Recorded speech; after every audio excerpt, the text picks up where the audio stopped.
साते आलिया ओळंगा शरण धरू नाही तरी संसारू वाया जाईल रया कवणाचे माय बाप कवणाचे गणगोत मृग जळवत जाईल रया विषयाचे समसुख बेगडाची बाहुली अभ्राची साहुली जाईल रया कवणाचे माय बाप कवणाचे गणगोत मृग जळवत जाईल रया ज्ञानदेव म्हणे पाहता पाहिले स्वप्नीचे चेईले जाईल रया कवणाचे माय बाप कवणाचे गणगोत मृग जळवत जाईल रया पांडुरंगा करो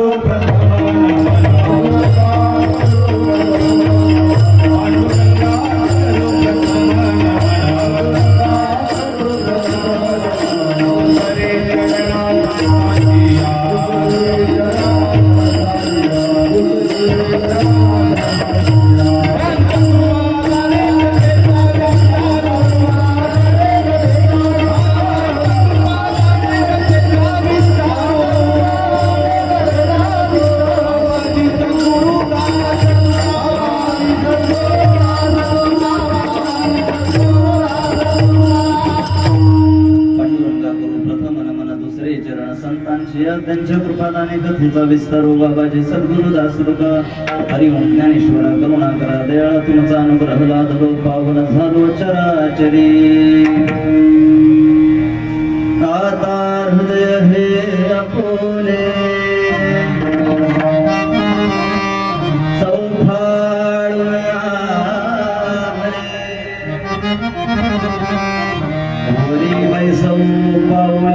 श्री गुरूंची जयांचे केले स्मरण होय सकळ विद्यांचे निकरण तेची बंधू श्री गुरुचरण ते नमस्कार होणे आता मस्तक हे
साते आलिया ओळंगा शरण धरू नाही तरी संसारू वाया जाईल रया कवनाचे माय बाप कवनाचे गणगोत मृग जळवत जाईल रया विषयाचे समसुख बेगडाची बाहुली अभ्राची साहुली जाईल रया कवनाचे माय बाप कवनाचे गणगोत मृग जळवत जाईल रया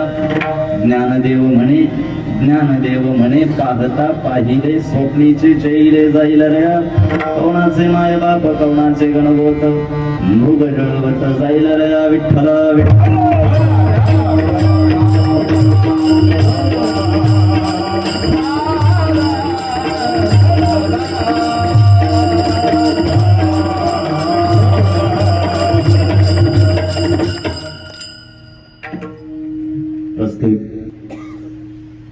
कीर्तन रूपी सेवा करता निवडलेला अभंग योग्यांची माऊली साधकांचे मायबाप अखंड समाधीस्थ असणारे अलंकापूर निवासी कैवल्य साम्राज्य चक्रवर्ती भगवान श्री ज्ञानोबरायांचा चार चरणांचा सध्या परिस्थितीला आजच्या प्रासंगिक कार्यक्रमाला अत्यंत उद्बोधक आणि मार्गदर्शक ठरणारा अभंग मी आज या ठिकाणी चिंतनासाठी विचार मंथनासाठी निवडतो. कीर्तन चांग होय अंग हरिरूप नाचू कीर्तनाचे रंगी ज्ञानदेव नाचे पलाऊ जगी धन्य जगी तोची एक हरी रंगी नाचे. कुणाला धन्यता दिली? कीर्तनात असणाऱ्याला धन्यता दिली. आज कर्मधर्म संयोगानं आईसाहेब कर्मधर्म संयोगानं आज आपल्याला कीर्तन ऐकण्याची जी संधी मिळाली. मी संधी हा शब्द जाणीवपूर्वक आणि जबाबदारीनं वापरतोय तो यासाठी गेल्या 2-3 वर्षामागचं जर चित्र आम्ही जर भूतकाळाकडे मागे वळून बघितलं तर आम्ही जिवंत राहू शकू अशी परिस्थिती गेल्या 2-3 वर्षात नव्हती. कर्मधर्म संयोगानं दुसऱ्यांदा देवानं आम्हाला जिवंत ठेवून आयुष्य सुधारण्याची जी संधी दिली त्या संधीचं आम्हाला काय करता आलं पाहिजे? सोनं करता आलं पाहिजे. आणि म्हणून प्राथमिक पातळीवर सुरुवातीला कीर्तनाचं गांभीर्य श्रोत्यांना असावं म्हणून हा पुढाचा निवाडा केला.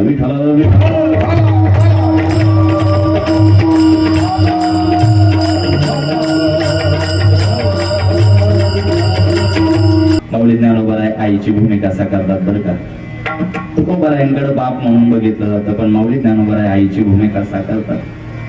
हा विषय अधोरेखित करण्याचं कारण काय? बाबा घरात बापाजवळ जर आम्हाला एखादी गोष्ट धाडसानं बोलता नाही आली तर आमचा मोर्चा कोणाकडे वळतो? झोपले नाही तुम्ही? बोललं तरी काय हरकत नाही. नाही बापाजवळ धाडसानं काही बोलता आलं कोणाकडे जातो आपण? आईकडे. का? आई जरा सांभाळून घेते, मायेनं घेते, हो की नाही? पण जास्त लाडही कामाचा नाही बरं का.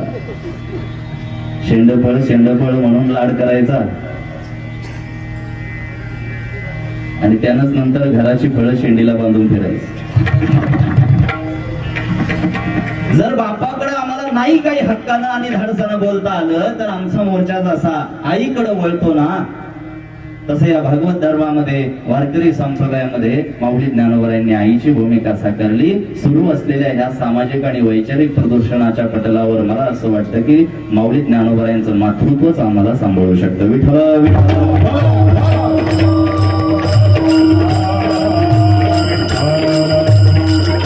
आज घडीला आम्हाला आईप्रमाणे कोणीतरी तोंडावरून हात फिरवून समजावून सांगणं गरजेचं आहे. कारण तुकोबारायांनी भूमिका बापाची साकारली. तुकोबारायांचं साहित्य थोडस कठोर आहे. सामाजिक अधोगतीची कठोर समीक्षा करण्याचा मानदंड जो तुकोबारायांनी वारकरी संप्रदायाला दिला तो अतिशय परखड आणि स्पष्टोक्तीपणाचा होता.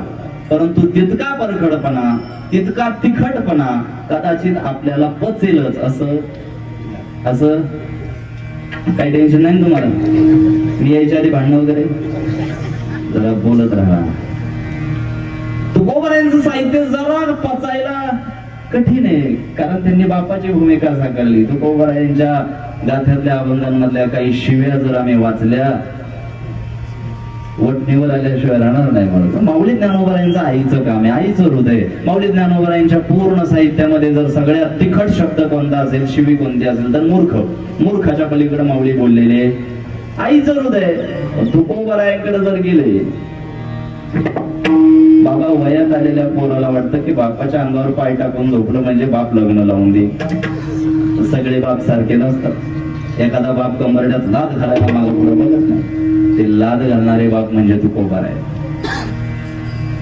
मराठी संस्कृतीचा मुख्य प्रवाह असलेला हा वारकरी संप्रदाय हजारो वर्षांमध्ये अनेक संप्रदाय उदयाला आलेले आणि सूर्यास्ताला गेलेले आम्ही बघितले. अनेक संप्रदाय उदयाला आले, अनेक संप्रदाय अस्ताला गेले. हजारो वर्षांमध्ये अनेक पंथ, अनेक संप्रदाय, अनेक स्वयंघोषित संत निर्माण झालेले आम्ही बघितले बाबा. पण हजारो वर्षांमध्ये एकमेवा द्वितीय वारकरी संप्रदाय बाधित राहण्याचं कारण हा वारकरी संप्रदाय व्यक्तिनिष्ठ नाही, तत्वनिष्ठ संप्रदाय वारकरी संप्रदाय. या तत्वनिष्ठ वारकरी संप्रदायाच्या धर्तीवर ज्ञानदान करणारं हे कीर्तनाचं व्यासपीठ जर आम्हाला आज उपलब्ध असेल तर मला असं वाटतं की उपस्थितांनी केवळ मनोरंजन म्हणून नाही, केवळ करमणूक म्हणून नाही आणि केवळ वेळखाऊपणा म्हणून नाही, केवळ औपचारिकता म्हणून नाही तर इथून घरी जात असताना एक असा विचार जो आपल्या बुद्धिपटलावर कोरून आम्हाला आचरण पद्धती दुरुस्त करता येईल त्याच्यासाठी आजचं कीर्तन आहे. विठ्ठल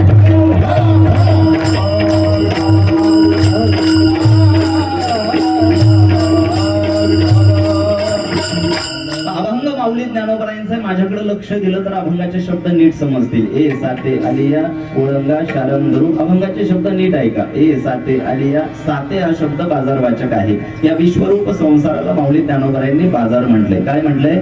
बाजार म्हटलंय. ए साते आलिया, या बाजारात आल्यानंतर ओळंगा शारंगरू, ज्याच्या हातात शारंग नावाचा धनुष्य आहे त्याच्या विचारानं त्याच्या चिंतनानं आयुष्य जगा. काय होईल? नाहीतरी संसारू वाया जाईल रया. नीट लक्ष द्यायचं. एकंदरीत मिळालेला हा मनुष्य जन्म वाया जाऊ न देण्याच्या संबंधानं विशेष काळजी घ्यायला माऊली ज्ञानोबराय सांगतात. सोपं जातंय ना? सोपं जातंय का? स्वाध्यायी वृत्तीनं कीर्तन ऐकायचं. करमणुकीच्या हेतून कोणी बसला असेल तर त्याला सन्मानानं इथून जाण्याची परवानगी आहे. स्वाध्यायी वृत्तीनं कीर्तन ऐकायचंय की कीर्तनाच्या विशेषत्वानं आणि कीर्तनाच्या दृष्टीनं विचार करत असताना आम्हाला गणिती भाषेनं अभंग समजून घेतला पाहिजे. ए साते आली, अभंगाचे शब्द आम्हाला काय सांगतात? या विश्वरूप बाजारात आल्यानंतर माऊली ज्ञानोबरायांनी बाजारवाचक हा साते शब्द वापरलाय. थोडं थांबवतो आणि तुम्हाला एक गोष्ट विचारतो. बाजारात काय केली जाते? वा, हुशार आहे तुम्ही. काय केली जाते? देवाणघेवाण केली जाते. आपण त्याला खरेदी विक्री म्हणूया. काय म्हणूया? खरेदी विक्री म्हणूया. बाजारात काय केली जाते? खरेदी विक्री केली जाते. मग उलट पक्षी मी असं म्हणेल, जिथं जिथं खरेदी विक्री होते त्याला काय म्हटलं पाहिजे? बाजार म्हटलं पाहिजे. नीट समजून घ्या. माऊली ज्ञानोबरायांचं समाज व्यवस्थेचं निरीक्षण इतकं तगडं होतं. माऊली ज्ञानोबरायांच्या साहित्यातला एकही शब्द हा अवास्तव आपल्याला बघायला मिळणार नाही.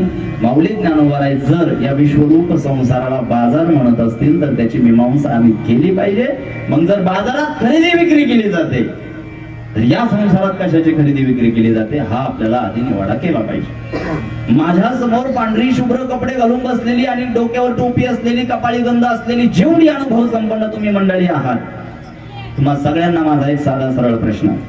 कीर्तन संपल्यानंतर गावात गेल्यानंतर तुम्हाला दादा, भाऊ, शेठ, साहेब म्हणणारी अनेक कौतुकास्पद गौरवोद्गार काढणारी बरीच मंडळी भेटतील.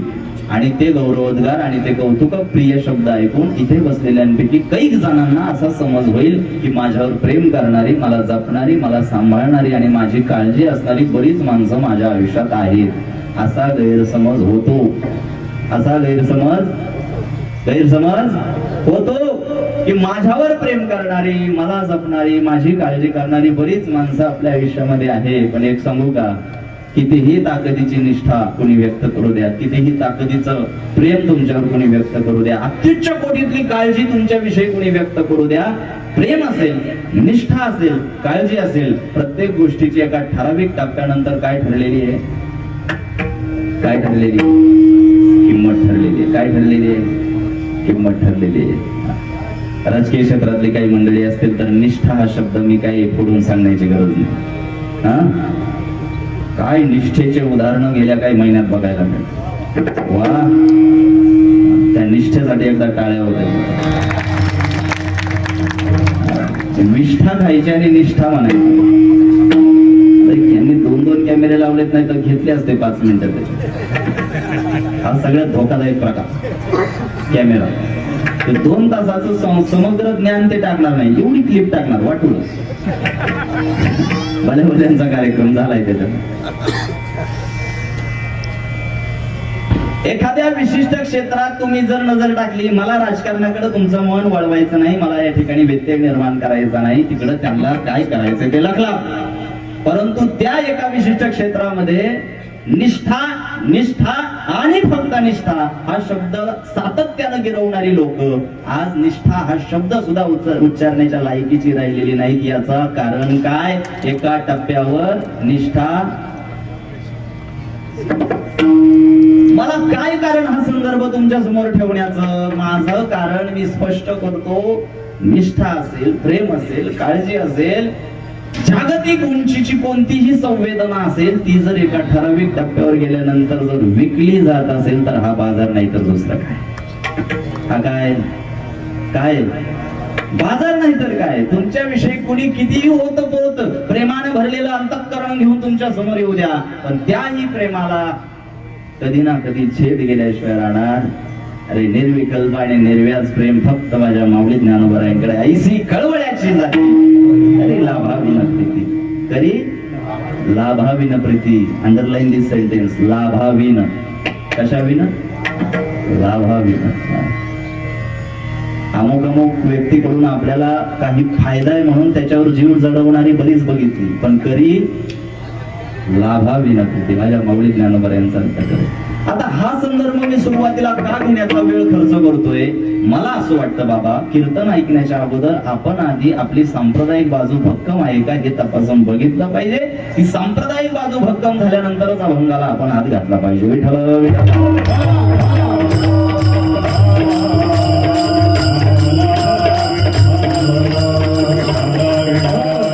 आतापर्यंत जितकी कीर्तन तुम्ही ऐकली असतील, कपाळी गंध असलेली आणि गळ्यात तुळशी माळ असणारी बरीच वारकरी संप्रदायातली मंडळी मला बघायला मिळत आहेत.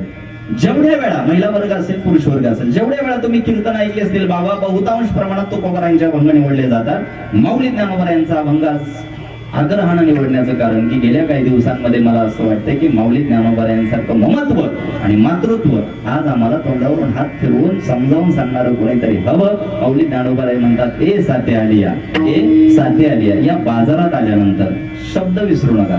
कुठे आल्यानंतर?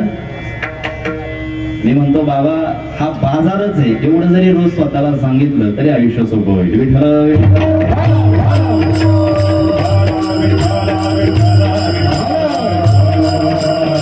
ए साथे आलिया ओळंगा शारंग धरू, नाही तरी संसारू वाया जाईल रया. एकंदरीत आजचा अभंग कोणत्या विचाराभोवती फिरतोय? मिळालेला मनुष्य जन्म वाया जाऊ नये या संबंधानं विशेष काळजी आम्हाला घ्यायची. विठ्ठल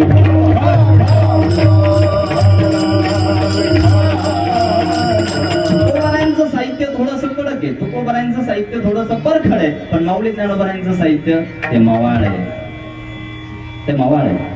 कारण माऊली ज्ञानोबारायांनी कुणाची भूमिका साकारली?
ज्ञानोबाई माझी अनाथांची माय एका जनार्दनी पाय. काय माऊली ज्ञानोबारायांना शब्द वापरले? ज्ञानाबाई माझी अनाथांची माय. पुरुषाच्या जन्माला येऊन सुद्धा अखिल विश्वाचं मातृत्व स्वीकारलेलं एकमेव व्यक्तिमत्व म्हणजे माऊली ज्ञानोबा. वारकरी संप्रदायाच्या धर्तीवर काम करणाऱ्या प्रत्येक व्यक्तीनं ह्या प्रस्तावनेतल्या माझ्या प्रत्येक वाक्याकडे जरा गांभीर्यानं लक्ष द्या. ज्ञानोबा तुकोबारायांना केवळ देव्हाऱ्यात कोंडून ठेवून आम्ही सर्वात मोठा अन्याय त्यांच्या साहित्यावर करतोय. हे मी फार जबाबदारीनं बोलतो. ज्ञानोबा तुकोबारायांच्या नावानं कपाळी गंध लावणं, त्यांच्या देव्हाऱ्यासमोर सकाळी डोकं टेकवलं म्हणजे आपली जबाबदारी संपत नाही. अखिल विश्वाला प्रेम पाहणा पाजणारं माऊली ज्ञानोबारायांसारखं साहित्य आज कुठे कुठे आणि कुठेच मिळणार नाही. ज्ञानोबाराय असतील, तुकोबाराय असतील. महाराज प्रामाणिकपणे मी पोटतिडकीने एक गोष्ट आज बोलतो, इतकी गर्दी जेव्हा जेव्हा मी महाराष्ट्रभर कीर्तनात बघतो ना, मला असं वाटतं की इतक्या आग्रहानं आणि इतक्या ताकदीनं जर कीर्तनाचं आयोजन होत असेल आणि इतकी उपस्थिती मोठ्या संख्येची कीर्तनाला असेल तर इथं बसलेल्या प्रत्येकानं संत साहित्यातले विचार आचरणाशी जोडून आपल्या जीवनाला एक नवी झळाळी देण्याचा कायम प्रयत्न केला पाहिजे असं मला वाटतं. आणि हे व्यासपीठ आम्हाला मनोरंजनासाठी मिळालेलं नाहीये. मी शब्द व्यासपीठ वापरलाय, काही लोक याला रंगमंच म्हणतील. बाहेरची खेटर घालून नाचायची जागा नाही. हे काय? हे व्यासपीठ आहे. मला असं वाटतं की ज्ञानोबा तुकोबरायांच्या साहित्याच्या संबंधानं जेव्हा जेव्हा कीर्तन प्रवचनातून या तत्व सिद्धांतांना उजळणी दिली जाईल तेव्हा उपस्थितांनी काय करायला हवं, आपल्या आयुष्याची दोरी या संत साहित्याला जोडता येईल का असा एक प्रामाणिक प्रयत्न ठेवायला काय हरकत आहे. वाईट वाटतं की आता उच्च शिक्षण घेणारी आमची तरुण पिढी जरा कॉलेजची 4 पुस्तकं काय हातात आली, त्यांना आपलं भारतीय संत साहित्य सोडून बाहेरच्या साहित्याची ओढ निर्माण होत चालली. बाबा आताच्या काळातली पोरं मला ते ओशो वाचताना बघायला मिळतात. ओशो ज्यांना माहिती त्यांना कळेल मी काय सांगतो.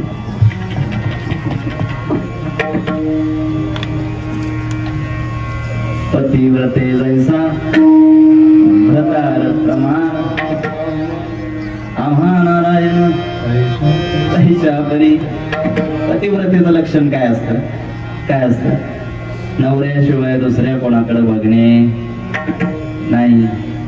आणि मग अशा भाषेत बाहेरचं साहित्य बोकांडी घेणाऱ्यांना काय म्हणायचं नाही. मला काल्पनिक कथा माझ्या वक्तेपणाच्या पातळीवर अजिबात योग्य वाटत नाही, म्हणून सत्य घटना मी सांगतो. मी एक विज्ञानवादी युवक आहे म्हणून थोडस सामान्य पातळीवर बोलतोय.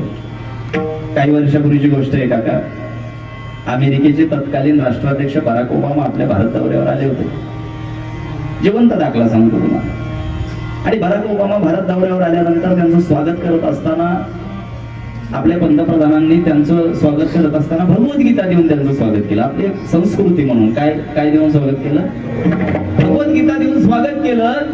तिकडे पोहोचल्यानंतर आपल्या असिस्टंटला, आपल्या नोकराला, आपल्या सहकार्याला त्यांनी विचारलं की हे कशाचं पुस्तक आहे. क्युरॉसिटी, एक कुतूहल म्हणून त्यांनी काय केलं, विचारलं की हे पुस्तक कशाचं आहे. त्यांच्या सहकार्याने सांगितलं साहित्य पुस्तक नाही, तो भारतीयांचा धर्मग्रंथ आहे भगवद्गीता. भारतीयांची त्याच्यावर फार श्रद्धा आहे आणि भारतीयांचा धर्मग्रंथ आहे म्हणूनच की काय, बराक ओबामांनी तो ग्रंथ इंग्रजीमध्ये भाषांतरित असलेला ग्रंथ मागून घेतला आणि वाचायला सुरुवात केली. आता इंग्रजीमध्ये अनुवादित असलेला, भाषांतरित असलेला भगवद्गीता ग्रंथ काही दिवस वाचल्यानंतर बराक ओबामांनी आपल्या सहकार्यांना सांगितलं की या ग्रंथाच्या संबंधानं आणखी काही ग्रंथ भारतात असतील तर ते मला वाचायला पाहिजे. आवड निर्माण जे नित्य नूतन देखी जे आवड निर्माण होणारच नाही. आता भगवद्गीतेच्या संबंधानं दुसरा महत्वाचा ग्रंथ कोणता आहे भारतात? कोणता? ज्ञानेश्वरी. फार बेसिक प्रश्न विचारतोय बरं का, तुमची तोंड हल्ली नाही तर मला जरा संशय निर्माण होईल. स्वाध्याय वृत्तीने कीर्तन ऐकायचं. भगवद्गीतेच्या संबंधानं दुसरा महत्वाचा ग्रंथ कोणता आहे? ज्ञानेश्वरी. ज्ञानेश्वरीचं इंग्रजी भाषांतर तिकडे पोहोचलं गेलं. बराक ओबामांनी काही दिवस ज्ञानेश्वरीचं वाचन केलं आणि इंग्रजीमध्ये अनुवादित असलेली ती ज्ञानेश्वरी पठ्ठ्यानं काही दिवस वाचली. आणि ज्ञानेश्वरीचं वाचन झाल्यानंतर पुन्हा काही दिवसांनी पत्रकार परिषदेमध्ये अमेरिकन पत्रकारांनी बराक ओबामांना प्रश्न विचारला की तुम्ही भारतात गेले होते साहेब, त्या भारत भेटीमध्ये, त्या भारत दौऱ्यावर तिकडे गेलत असताना, तिकडे जात असताना, तिकडून येत असताना भारतातली सर्वात जास्त तुम्हाला भावलेली गोष्ट कोणती, सर्वात जास्त आवडलेली गोष्ट कोणती? बराक ओबामा पत्रकारांच्या प्रश्नाचं उत्तर देताना असं म्हणतो की जगाच्या पाठीवरचं सर्वात महान तत्वज्ञान म्हणजे भारतातली ज्ञानेश्वरी. अजूनही कोणाला या गोष्टीची खातरजमा करायची असेल तर इंटरनेटवर आजही त्याची ती मुलाखत उपलब्ध आहे आणि बराक ओबामांचे शब्द आहेत, the greatest philosophy in the world Dnyaneshwari. आता हा संदर्भ देऊन मला काय सिद्ध करायचंय? सिद्ध हे करायचंय की मला तुम्हाला विचारायचंय ओबामा कुठला कुठला सिद्ध बेकरीचा आहे का? मग का बोले ना तुम्ही? कुठला आहे तो? अमेरिकेचा आहे. अमेरिका काय 10 किलोमीटरवर आहे का? 7 समुद्राच्या. आणि सामान्य पातळीवर मला आज ही मीमांसा करायची आहे, कोण कुठला तो ओबामा 7 समुद्राच्या पलीकडचा, त्यानं आम्हाला सांगावं, त्यानं आम्हाला सांगावं की ज्ञानेश्वरी भारतातलं महान तत्वज्ञान आहे. त्यानं सांगावं. इतकी जळमट आली आमच्या बुद्धीला, इतकी काजळी यावी बुद्धिपटलावर, इतकी निराश भावना असावी संप्रदायाबद्दल आमची. कोण कुठला तो ओबामा? दुरान्वये वारकरी संप्रदायाशी संबंध नसणाऱ्या व्यक्तीनं संप्रदायाच्या साहित्याची महानता आम्हाला सांगावी. किती काळी सुई वटून निघत असेल ज्ञानोबा तुकोबरायांचं ही अवस्था बघून महाराज. पुण्यस्मरण असेल, वर्ष श्राद्ध असेल, अखंड हरिनाम सप्ताह असतील, गावोगावी अखंड हरिनामाचा भडीमार सुरू आहे, हरिजागर सुरू आहे. कीर्तन प्रवचनाला लाखो लोकांची मांदियाळी रोज बघायला मिळते. पण हे सगळं होत असताना संत साहित्यातले तत्व सिद्धांत कुठेही हा श्रोता वर्ग आचरणाशी बांधायला तयार नाही. किती वेदना होत असतील ज्ञानोबा तुकोबाराया. माझ्या समोर बसलेल्या प्रत्येक व्यक्तीनं आधी आपली ही सांप्रदायिक बाजू दुरुस्त करून घेतल्यानंतर त्याला कीर्तन ऐकण्याचा नैतिक अधिकार मिळतो असं मला वाटतं. त्याशिवाय अधिकार मिळत नाही कीर्तन ऐकण्याचा. आजपर्यंत काही कीर्तनकार तुम्ही ऐकले असतील, काही प्रवचनांमधून दाखले ऐकले असतील, पण बाबा आधी ही सांप्रदायिक बाजू आम्ही दुरुस्त करून घेतली पाहिजे. ही विचारांची बैठक आधी मजबूत करून घेतली पाहिजे आणि मग वेदांत, मग परिशिष्ट, मग प्रस्तावना, नंतर आधी ही विचारांची बैठक मजबूत बसली पाहिजे. या तळमळीनं मी बोलतोय. आज इथं उपस्थित असलेल्या प्रत्येकाला मला या गोष्टीची जाणीव करून द्यायची की वारकरी संप्रदायाच्या धर्तीवर विचारांची उंची इतकी मोठी असेल, सिद्धांतांचा जागर इतका महत्वाचा असेल, तर आज जाधव परिवाराच्या या कार्यक्रमाला आल्यानंतर आपण आबालवृद्धांनी प्रत्येकानं आज इथे उपस्थित असण्याचा जो पर्पज आहे, जो हेतू आहे, तो आधी निष्कलंक केला पाहिजे. आणि तो हेतू काय असेल तर तो तुमच्या समोर ठेवतो. आज इथे आल्यानंतर या मंडपात प्रवेश करत असताना काकांच्या फोटोला पुष्पहार आणि फुलं वाहिलेली तुम्ही बघितली. काकांच्या फोटोला पुष्पहार आणि फुलं वाहिलेली तुम्ही निश्चित बघितली असतील. नसेल बघितले तर एक नेत्रकटाक्ष तिकडे टाका. त्यांच्या प्रतिमेकडे बघितल्यानंतर एका गोष्टीची जाणीव तुम्हाला झाली पाहिजे की एक ना एक दिवस आमच्या सुद्धा फोटोला असा हार, असा हार, असा हार घालावंच लागणार आहे. जर कोणाला वाटत असेल तशी काही वेळ येणार नाही तर त्याने हात वर करा. बरीच माणसं अशा आविर्भावात आयुष्य जगतायत जो मृत्यू कधी त्यांना कधी येणारच नाही. अमरत्व प्रदान झाल्यासारखी माणसं आयुष्य जगतात. बाबा किव येते काही काही जणांची. रावणाला अमरत्व मिळवलं होतं. कोणाला मिळालं होतं? रावणाला मिळालं, माहिती की नाही? माना तर हरवा. रावणाला काय मिळालं होतं? अमरत्व मिळालं होतं. आहे का आज रावण? पंचक्रोशीत कुठं?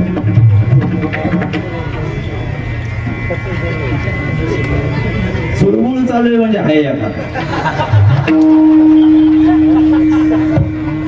मला कन्फर्मेशन येऊ द्या ना. काय हो नाही काय तरी गंमत सांगू का? रावण नाव असलेला कोणी बघायला जरी नाही मिळाला, रावणाची वृत्ती असलेले घराघरात बघायला मिळते. शोकांती का? टाळ्या कोणासाठी? रावणासाठी. आणि वाजवायचे नीट वाजू नाही तर वाजू नका.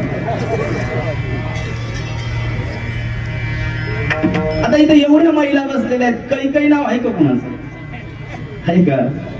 अजून तर हात वर करा. आहे का?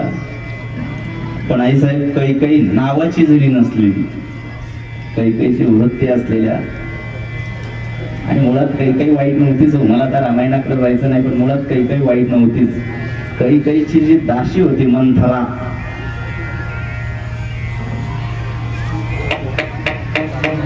कानात टाकणारी जी जमात आहे ना समाजात, कान भरवणारी, आमच्यापासून लय सावध राहायचं. भल्या कार्यक्रम होतोय कान भरवणारी. काही एवढं प्रेम कुणी करत नव्हतं हो रामप्रभूंवर. पण मंथरा नावाच्या दासीनं रोज सुई धागा होताना जे फिल्डिंग लावली, आता यांना समजेल अशा भाषेत. आता हा संदर्भ मी कशासाठी देतोय? वारकरी संप्रदायाच्या धर्तीवर जर आज जाधव परिवाराच्या आयोजित केलेल्या या कार्यक्रमाला कीर्तन ऐकायला आम्हाला मिळत असेल तर आम्ही सांप्रदायिक बाजू आधी सुरुवातीला भक्कम करून घेतली पाहिजे. कशी? इथे आल्यानंतर कीर्तन कोणत्या हेतून ऐकायचं? या हेतून ऐकायचं की काकांच्या फोटोला जसा हार घातलेला बघायला मिळतोय तसा हार आमच्याही फोटोला एक दिवस घातला जाणार आहे. इथे नाही बुजो आले आले.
याशिवाय सरकार चालणार.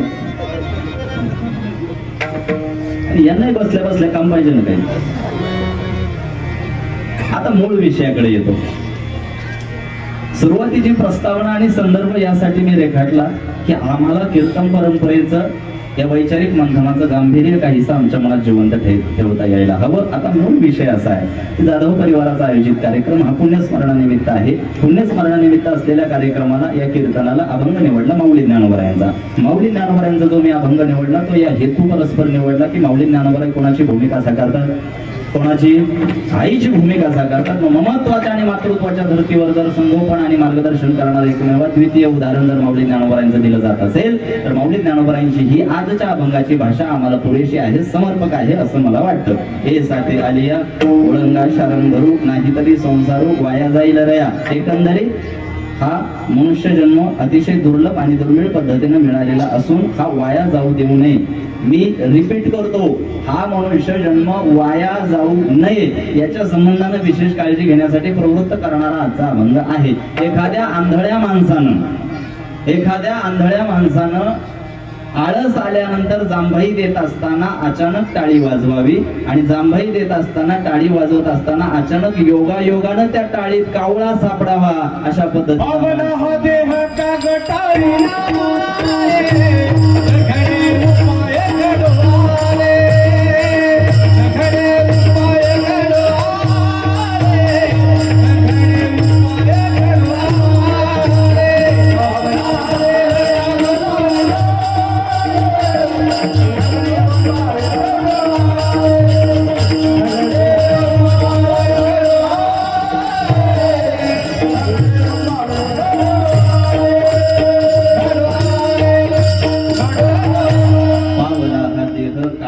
न्याय शब्द नीट ऐका. पावला हा देह काकताली न्याय टाळी वाजवताना अचानक टाळीत कावळा सापडावा असा हा देह मिळतो.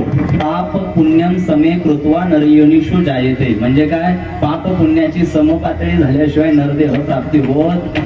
आता ही मिळाला नरदेह आपल्याला पण आपल्याला त्याची किंमत नाही.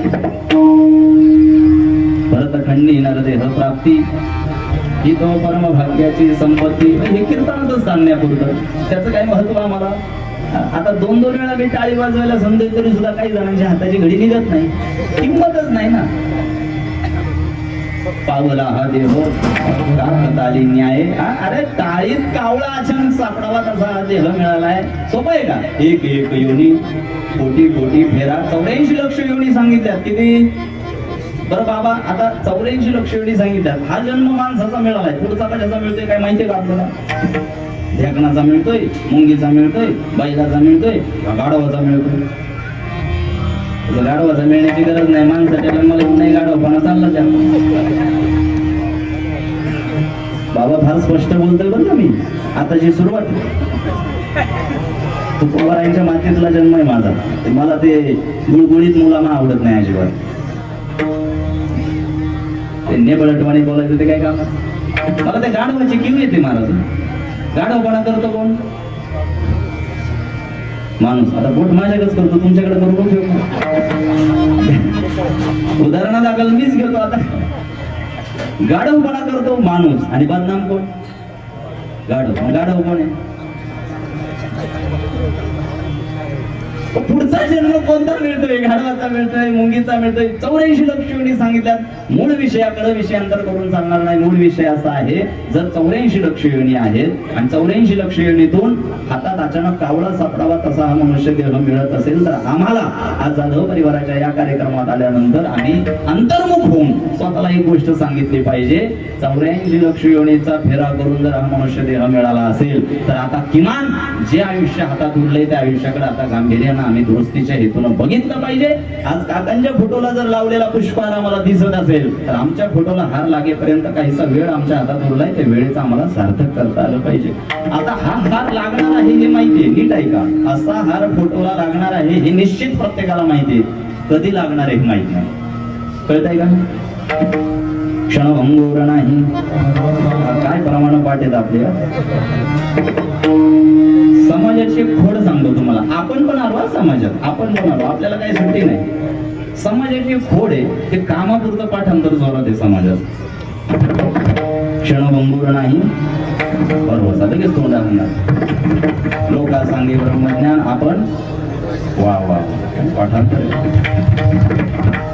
लेकी बोले हा कामापुरतं पाठांतर जोरात आहे आपलं आपल्या सोयीचं आपल्याला काही अभंग आणि तत्व सिद्धांत ते नाही आमच्या सोयीच चाललेलं आहे सगळं.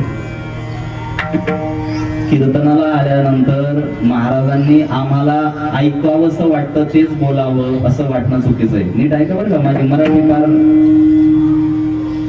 कीर्तनाला आल्यानंतर समोर असलेल्या वाक्यानं आम्हाला जे ऐकायचंय तेच बोलावं अशी मानसिकता आता खोडून टाकावी. मी फार सामान्य पातळीवर सुरुवातीपासून एकच मुद्दा अधोरेखित करतोय. जर हार यांच्या काकांच्या फोटोला दिसतोय तर आमच्याही फोटोला एक दिवस लागणार आहे. मग तो हार लागायच्या आधी जो आता वेळ आमच्या हातात उरलाय आयुष्य जगण्यासाठी त्या वेळेचा आम्हाला सार्थक करावं लागेल. मुळात तीच भावना माऊली ज्ञानोबरायांनी जिवंत राहावी याच्यासाठी अभंगाच्या प्रथम चरणात आम्हाला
माणूसपणाच्या धर्तीवर आयुष्य जगत असताना तुका म्हणे एका मरण्याची सरे उत्तम चिवरे कीर्ती मागे या उक्तीप्रमाणे आपण गेल्यानंतर सुद्धा आपल्या कार्याचा गौरव व्हावा.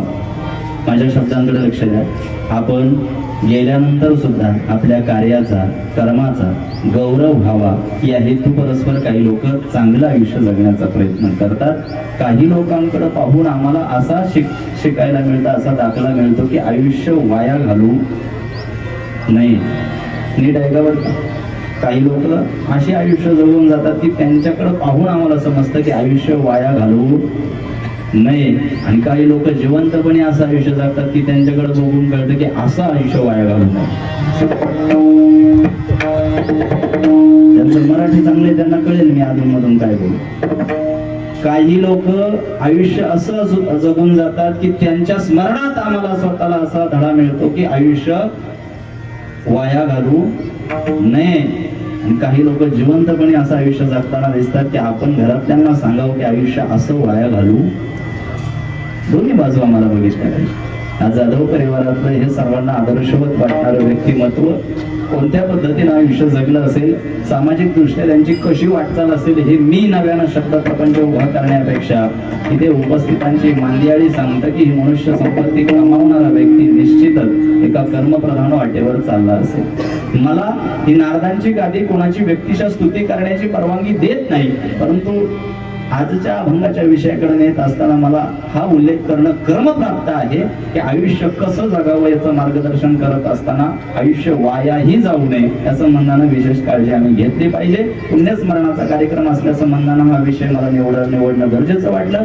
जसा हार काकांच्या फोटोला आता दिसतोय तसा हार आमच्या फोटोला लागण्याच्या अगोदर आम्ही काय केलं पाहिजे? हे साथे आलिया ओळंगा शारंगरू नाही तरी संसारू वया जाईल क्षणभंगूर त्याचा साक्षात्कार आपण स्वतःला करून दिला पाहिजे. मी म्हणतो काका रोज आंघोळ झाल्यानंतर प्रत्येकाला आरशात बघायची सवय निश्चित असते. आरशात बघायची सवय निश्चित असते. 70 वर्षाचा बुढा असू द्या तो सुद्धा आरशासमोर गेल्याशिवाय घराच्या बाहेर पडत नाही. कारण शरीरावर प्रेम करणारी जमात म्हणजे माणूस आहे.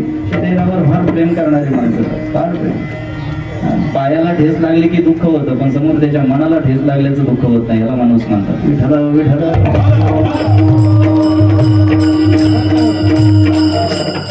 आंघोळ केल्यानंतर प्रत्येकाला जर आरशात बघण्याची सवय असेल तर आजपासून एक सवय लावून घ्या. कोणती?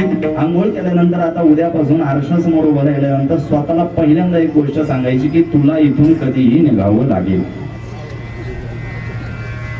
माझं बोलणं कदाचित अनपेक्षित असेल तुमच्या सर्वांसाठी पण हे सांगणं आता कर्मप्राप्त आहे. रोज आंघोळ झाल्यानंतर आता एकच करायचं बाबा. आरशासमोर उभं राहिल्यानंतर काय करायचं? स्वतःला ठणकावून सांगायचं तुला इथून कधीही निघावं लागेल. कधीही निघावं लागेल. कीर्तनातून नाही म्हणत. काही जणांच्या मांड्या आताच काढायला लागल्या. आज अभ्यासच आहे. काय काय आपल्याला काय हरकत काय कीर्तनाला 2 तास बसतो एवढी उद्या असेल का? मला कीर्तनात बसलेल्या माणसाचं ज्या माणसाचं घड्याळाकडे लक्ष असतं ना फार राग येतो. पण असंही नाही ही माणसं पुढे इतरत्र ठिकाणी जास्त वेळ बसत नाही. आवडता सिनेमा लागू द्या ना मग कॉफीचा कप हातात घेऊन 3.5 तास पडवाटायच सगळ्या. गुडघ्याचा त्रास सुरू झाल्यावरच बरं कीर्तन सुचतं तुला. लागेल एखाद्याच्या मनाला माझं बोलणं पण लागलंच पाहिजे. कोणाची गुजी करायला एक आधी कोणाची उसणी घेतलेली. काय शिकलो आतापर्यंतच्या कीर्तन परंपरेतून? काय शिकलो आम्ही? एकंदरीत हा मनुष्य जन्म वाया जाऊ नये या संबंधानं विशेष काळजी घ्यायला माऊली ज्ञानोबाराय सांगतात ना. मग ती काळजी घेत असताना नीट ऐका आता. ती काळजी घेत असताना आता अभंगाचा विषय मला पुढे न्यायचा आहे. ती काळजी घेत असताना मनुष्य जन्म वाया जाऊ नये ही काळजी घेत असताना पहिला मुद्दा मी तुमच्या समोर मांडला की रोज स्वतःला काय सांगायचं? इथून कधीही निघावं लागेल. माणूस अशा आविर्भावात आयुष्य जगतोय म्हणून मृत्यू त्याला कधी येणारच नाही. महाभारतामध्ये काका एक विपरीत घंटा अडकवलेली असायची. विपरीत घंटा. घंटेचं नाव होतं विपरीत घंटा. घंटा अडकवलेली असायची तिचं नाव होतं विपरीत घंटा. थोडा अभ्यासाचा विषय. आता त्या घंटेचं नाव विपरीत घंटा कशामुळे होतं? लक्ष द्या. राज्यात काही विपरीत घडलं की ती घंटा वाजवायची. मागे आवाज येतोय? राज्यात काही विपरीत घडलं काय करायचं? ती घंटा आता असती तर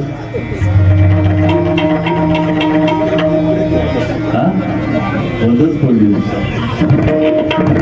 आणि जर मंत्रालयात असते फुटून गेली हळू आपलं फुटायचं. तुमचं त्याच्यावरच चाललंय. आणि ते फुटल्यावर काय वाजायचं? मला मी मानसशास्त्राचा विद्यार्थी असल्यामुळे अधूनमधून असे विषय निघतात पण मला विषयांतर करून चालणार नाही. माझा मुद्दा असा चालू आहे की जर आजच्या अभंगाचा मूळ विषय असेल की मनुष्य जन्म वाया जाऊ देऊ नये इकडे लक्ष द्या. मी तुमच्या समोर पहिला विचार मांडला की स्वतःला रोज एक गोष्ट सांगायची. काय? इथून कधीही निघावं. महाभारतात एक घंटा अडकवलेली असायची तिचं नाव होतं विपरीत घंटा. का बरं? राज्यात काही विपरीत घडलं की ती घंटा वाजवायची. एक दिवशी काय झालं? धर्मराज युधिष्ठिरांकडे एक याचक दान मागायला आला. दान देण्यामध्ये धर्मराज युधिष्ठिरांचं फार नाव होतं. एक याचक त्यांच्याकडे दान मागायला येतो आणि दान मागायला आलेल्या याचकाला धर्मराज युधिष्ठिर सांगतात की बाबा संध्याकाळच्या वेळेला तू आलाय. आपलं शास्त्र असं सांगतं की संध्याकाळच्या वेळेला दान देऊ नये. तू काय कर? उद्या सकाळी ये. काय सांगितलं? उद्या ताट बसा जरा. उद्या सकाळी ये. आता उद्या सकाळी ये सांगितल्यानंतर शेजारी उभ्या असलेल्या भीमानं ते वाक्य ऐकलं आणि ती विपरीत घंटा जोरात वाजवायला बडवायला सुरुवात केली. काय वाजवायला सुरुवात केली? विपरीत घंटा. आता घंटा कधी वाजवायची राज्यात काही विपरीत घडलं तर आता त्या घंटेच्या आवाजानं राज्यातली सगळी प्रजा तिथे एकवटली. सगळ्यांना प्रश्न पडला काय विपरीत घडलंय. सगळ्यांना जसा प्रश्न पडला तसा धर्मराज युधिष्ठिरांना सुद्धा प्रश्न पडला की काय विपरीत घडलंय. युधिष्ठिरांनी भीमाचा हात धरला, त्याला बाजूला ओढलं, घंटा वाजवायचं थांबवलं. तोपर्यंत संपूर्ण प्रजा तिथे एकवटली होती.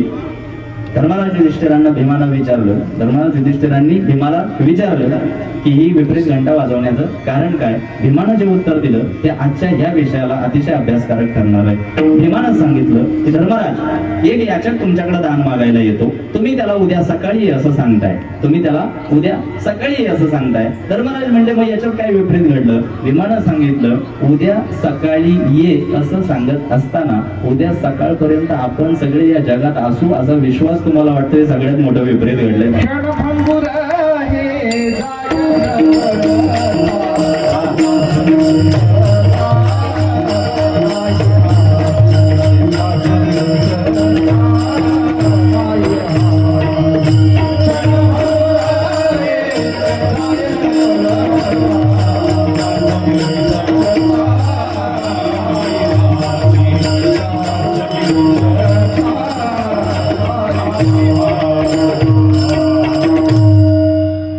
ग्रास गिळे सत्ता नाही हाती, तोंडात घास घेईपर्यंत सुद्धा सत्ता आपल्या हातात नाही. बाबा माझ्याकडे वेळ मला आता कमी पडते म्हणून थोडासा धावता आढावा आता घ्यावा लागेल. आज कार्यक्रमाला आल्यानंतर, आज ह्या कीर्तनाला आल्यानंतर इथं बसलेल्या आबालवृद्धांच्या समोर कार्यक्रमाच्या संबंधानं सगळ्यात महत्वाचा हेतू मी अगोदर स्पष्ट केला. कोणता. जसा काकांच्या फोटोला हार लागलाय तसा आपल्या फोटोला लागेपर्यंत काहीसा वेळ आता आमच्या आयुष्याचा आमच्या हातात उरलेला आहे. तो उरलेला वेळ सत्कारणी लावावा. कसा. आयुष्याला योग्य दिशा कशी द्यावी, आयुष्याची बदललेली दशा आणि बदललेली दिशा बदलण्यासाठी. नीट आहे का. दशा आणि दिशा बदलायची असेल तर संत साहित्याशिवाय पर्याय नाही. त्या संत साहित्यामध्ये माऊली आईची भूमिका साकारतात आणि म्हणून माऊली ज्ञानोबरायांचा अभंग निवडला. माऊली ज्ञानोबराय हा मनुष्य जन्म वाया जाऊ नये या संबंधानं विशेष काळजी घ्यायला सांगतात. ए साथे आलिया ओरंगा शरणगुरु नाहीतरी संसारू वाया जाईल रया. आता हाच विषय आपल्याला पुढे न्यायचा आहे. जेव्हा माऊली ज्ञानोबरायांना इतक्या मोठ्या संख्येनं कीर्तन प्रवचन ऐकताना काही लोक दिसली असतील. नीट ऐका, मी मीमांसा करतोय. माऊली ज्ञानोबरायांना इतक्या मोठ्या संख्येनं कीर्तनांचं प्रवचनांचं आयोजन होताना दिसलं असेल. माऊली ज्ञानोबरायांना कुठेतरी ही गोष्ट पटली नाही की इतक्या मोठ्या संख्येचा जमाव, इतकी मोठी उपस्थिती जर कीर्तनाच्या व्यासपीठाला लाभत असेल आणि तरी देखील त्या उलट या तत्वसिद्धांतांचा परामर्श कुठेही ऐकणाऱ्यांच्या जीवनात दिसत नसेल तर कुठेतरी हा समाज चुकीच्या भरोशावर बसलेला आहे. तो चुकीचा भरोसा माऊली ज्ञानोबरायांनी मोडून काढला अभंगाच्या दुसऱ्या.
आले ना 2 मिनिटात तुम्ही. वा बाबा, तुमच्यासारखे अनुभव संपूर्ण मंडळी अशा वारकरी चाली झाल्या. बाहेरून पाठिंबा दिला पण सरकार नाही पडून दिला. हे अनुभव संपूर्ण मंडळी. जेवढं आपलं वय तेवढा त्यांचा प्रवास आहे वारकरी सांगतो. आपलं तेवढं वय पण नसेल. आपण वर पानं फोडायची आणि खाली फोडायला पाणी घालायचं. अर्थात बाबा विषय निघालाय म्हणून बोलून जातो.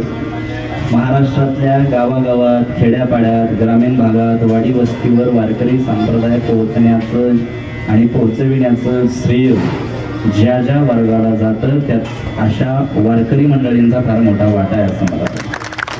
वारकरी संप्रदाय हा शेवटच्या घटकापर्यंत, समाजातल्या शेवटच्या घटकापर्यंत पोहोचवण्यासाठी काही मंडळी अहोरात्र प्रयत्नशील असतात आणि तुमच्यासारख्या अनुभव संपन्न पिढीकडून आता ते आमच्या हातात आलेलं आहे.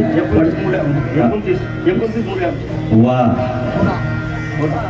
वा, आपण आता तरुण पिढीच्या हातात आलं पाहिजे. आता माझी अपेक्षा आहे की कीर्तनाला 60-70च्या नंतरचे माईक पुढं नको. त्यांचं किती? मग ठीक आहे, चालून घेऊ. GR काढू ना तुमच्याशी. आता ते पंतप्रधानांनी स्वतःचं वय जास्त आलं म्हणून कायद्यातच बदल केलाय. पंतप्रधानाचं वयच वाढून टाकलं, यांचंही वय वाढून टाकलं. माझ्याकडे वेळ कमी आहे, परंतु आता तरुण पिढीच्या हातात आलं पाहिजे. आता महाराष्ट्रभर मी तरुण पिढीचं प्रतिनिधित्व करणारा कीर्तनकार आहे म्हणून हेच सांगत असतो की आता कारभार, सामाजिक व्यवस्था आणि हे सगळं कारभार कोणाच्या हातात आलं पाहिजे? तरुणांच्या हातात. आता काय होतंय, काही काही गावात 90 वर्षाची म्हातारी माणसं माईकच सोडायचं आहे.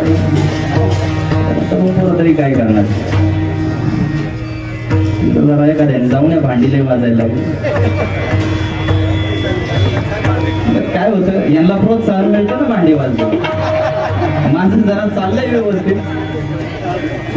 बरं, भांडी वाजवायलाही सांगितली असते. झाली आता वेळ म्हणती बाबा. कीर्तनासाठी एखाद्या दिवशी नाही थोडा वेळ जेवलं, उपाशी राहिलं तर काही फरक पडतो. आता मी आल्यापासून पाण्याचा घोट तरी घेतलाय. बिल्डिंग टाईट आहे. तुम्हाला प्रसन्न ठेवता यावं म्हणून अधूनमधून चिमटे घेतोय. माझा वेळ हा मनोरंजनासाठी नाही. इथे आल्यानंतर मूळ विषयाला स्पर्श करत असताना मी पहिला विचार तुमच्या समोर मांडला होता तो असा की काकांच्या फोटोला जसा हार घातलाय तसा आमच्याही फोटोला एक ना एक दिवस लागल्याशिवाय राहणार नाही. तो हार लागायच्या आधी काहीशी वेळ आमच्या जीवनामध्ये जर उरली असेल तर तो वेळ सार्थकी लावावा. अंतर्मुख होऊन आयुष्य वाया जाऊ नये या संबंधाने विचार करावा. यासाठी माऊली ज्ञानोबरायांचा अभंग निवडला. साथे आली या बाजारात आल्यानंतर ओळंगा शारंगरू, ज्याच्या हातात शारंग आहे अशी, शारंग नावाचा धनुष्य आहे अशी ओळख सांगितली माऊली ज्ञानोबरायांनी. त्याच्या विचारांनी, त्याच्या स्मरणाने आपल्याला आयुष्य जगता आलं पाहिजे. तसं महाराज नाही केलं, तसं जर आपण नाही केलं तर काय होईल? नाहीतरी संसारू वाया जाईल रया. आणि पुन्हा माऊली ज्ञानोबरायांना वाटलं, मी कोणत्या मुद्द्यावर आलो होतो, पुन्हा माऊली ज्ञानोबरायांना वाटलं इतकी गर्दी कीर्तनांना असून सुद्धा त्याच्या उलट कीर्तन ऐकणाऱ्यांच्या जीवनात ह्या साहित्याचा कुठेही परामर्श आणि लवलेश बघायला मिळत जर नसेल तर हा समाज कोणत्या तरी चुकीच्या भरोशावर निर्धास्तपणे बसलाय. तो भरोसा माऊलीने अभंगाच्या दुसऱ्या चरणात मोडून काढला. कवणाचे मायबाप, कवणाचे गणगोत, मृग जळवत जाईल रया. बाबा, तुम्ही जे आता प्रमाण गाऊन दाखवलं, कवणाचे मायबाप, कवणाचे गणगोत, माऊली ज्ञानोबराय सांगत नाही. माऊली ज्ञानोबराय विचारतात कवणाचे मायबाप. काय करतात? विचारतात. माऊली ज्ञानोबराय सांगत नाही. काय करतात? विचारतात. काय विचारतात? कवणाचे मायबाप. मग आता विचारतात ना, मग सांगा मला, आई वडील देहाचे की आई वडील आत्म्याचे? आई वडील देहाचे की आत्म्याचे? सांगा मला. आय रिपीट, आई वडील देहाचे की आत्म्याचे? देहाचे. एक मताने. काय मतभेद? बर, इकडे विरोधी पक्षाचं काय म्हणणं? आई वडील देहाचे की आत्म्याचे? बोला पटकन, वेळ संपत आली. आई वडील देहाचे की आत्म्याचे? देहाचे. म्हणजे तुमचं काही वेगळं मत नाहीच का? बेले सूर मेला तुम्हाला आपलं वेगळं असं काहीतरी मत असलं पाहिजे. बरं ठीक आहे, देहाचे. देहाचे. आता मला इथे आल्यानंतर मला अशी कळालं की आज गावात एक व्यक्तीचा एका देहांत झाला आणि याच्यातली बरीच मंडळी तिकडे अंत्यविधीला जाऊन आली असती. आता हा विषय मी कशासाठी काढला? अंत्यविधीला गेल्यानंतर, स्मशानभूमीत गेल्यानंतर गावातला अमुक अमुक व्यक्ती गेलाय हे सांगण्यासाठी एक शहाणा माणूस पुढे येतो आणि पुढे आल्यानंतर त्याच्या तोंडातून शब्द असे निघतात की आपल्या गावातील अमुक अमुक व्यक्तीचा देह आज पंचतत्वात विलीन झाला. कशात विलीन झाला? पंचतत्वात विलीन झाला. बाबा, जर पंचतत्वात विलीन होणार असेल तर बनलाय कशाचा? पंचमहाभूतांचा. हे शरीर बनलंय कशाचं? पंचतत्वाचं, पंचमहाभूतांचं. देह हे काळाचे, कुबेराचे, हे काळाच आहे. हा बनलाय कशाचा? पंचमहाभूतांचा. मग देह बनलाय पंचमहाभूतांचा आणि जाणारा आहे पंचतत्वातच. तर आई वडील देहाचे हा विषय संपला. आई वडील देहाचे हा विषय संपला. मग सांगा आई वडील कोणाचे? मायबाप कोणाचे? देहाचे हा विषय संपला. आत्म्याचे बदलली पार्टी. सध्या हेच चाललंय. इकडं नाही जमलं, इकडं सध्या काय चाललं? बरं, आता आत्म्याचे मायबाप म्हणत असताना आपली बुद्धी एवढी तरी चालली पाहिजे आपल्या सर्वांची की ज्या आत्म्याला जन्म नाही, ज्या आत्म्याला मृत्यू नाही, अरे त्याला आदी नाही, मध्य नाही, अंत नाही, त्याचे कसले मायबाप? म्हणजे देहाचे नाही, आत्म्याचे नाही. माऊली ज्ञानोबा तेच तर विचारलं, कौनाचे मायबाप? कोणाच्या भरोशावर बसले? कोणाच्या भरोशावर बसले? आई बाबाच्या? स्पष्ट केलं, कौनाचे मायबाप. दुसरा शब्द आहे कौनाचे गणगोत. मला त्या विषयावर बोलायचं नाही, कारण जिथं बसलेल्या प्रत्येकाला गणगोताचा अनुभव आलेला आहे. मी सांगण्याची काही गरज, तसाही वेळ माझ्याकडे नाही. आणि वैयक्तिक माझ्या जीवनात गणगोत हा सर्वात नावडता प्रकार. समजून घ्या मी कोणत्या भावनेनं बोलतोय. काका, तुमच्या पोरानं नवीन गाडी घेतली ना 4 चाकी, त्याला फेसबुकला टाकावं लागतं गाडी घेतली म्हणून, तेव्हा पाहुण्यांना कळतं. पण तीच गाडी धडकू द्या, फेसबुकला टाकायची गरज नाही. मग पाहुण्यांचा फोन येणार, कसं काय धडकली मग? काय गोपाळ तुम्ही घेतले ना काही दिवसात? फेसबुकला 55 फोटो टाकले यांनी, 1 नाही 2 नाही, 55. आणि नंतर मी खासगी विचारलं का, ते म्हणजे मामासाठी. मामाला वाटत होतं म्हणजे याला काही जमणार नाही म्हणून पोरगी दिली. तुमचा मामा काय माझ्या डोक्यातून जात नाही. कोणत्या विषयावर बोललो मी? गणगोत. अरे ज्यांनी कधी आमच्या भल्याचा चांगल्याचा विचार मनात ठेवलाच नाही. माऊली ज्ञानोबा यांनी नातेवाईक हा शब्द वापरला नाही, कारण नातेवाईक म्हणलं की त्या शब्दाला एक मर्यादा येते. शब्द काय वापरलाय? गणगोत. माऊली ज्ञानोबा यांनी आम्हाला विचारणा केली, आम्हाला प्रश्न विचारलाय. जर अहोरात्र कीर्तन प्रवचनातून हे तत्व सिद्धांत तुमच्या कानावर पडतायत, अहोरात्र रोज राजरोज आमच्या डोळ्यासमोर काही माणसं मरण पावतायत, दगावतायत आणि अशा फोटोला घातलेले हार आम्हाला बघायला मिळत आहेत. फोटोला घातलेले हार दिवस रात्र नजरेसमोर असून सुद्धा, आमच्याही फोटोला हार कधीही लागू शकतो हे माहित असून सुद्धा, जर आमची बुद्धी आम्हाला परमार्थाच्या पातळीवर जागृत आणून ठेवता येत नसेल तर खऱ्या अर्थानं माऊली ज्ञानोबा यांना भासलं की आता ही मंडळी चुकीच्या भरोशावर आयुष्य जगतायत. कोणाच्या भरोशावर? कौणाचे मायबाप, कौणाचे गणगोत. ज्यांच्या भरोशावर बसलाय कौणाचे मायबाप, कौणाचे गणगोत. मृग जळवत जायला रया. वेळ कमी, अभंग सोडवायचा आहे. मृग जळवत जायला रया. शब्द काय? मृग जळवत जायला रया. मृग म्हणजे हरिण, जळ म्हणजे पाणी. मृग म्हणजे हरिण, जळ म्हणजे पाणी.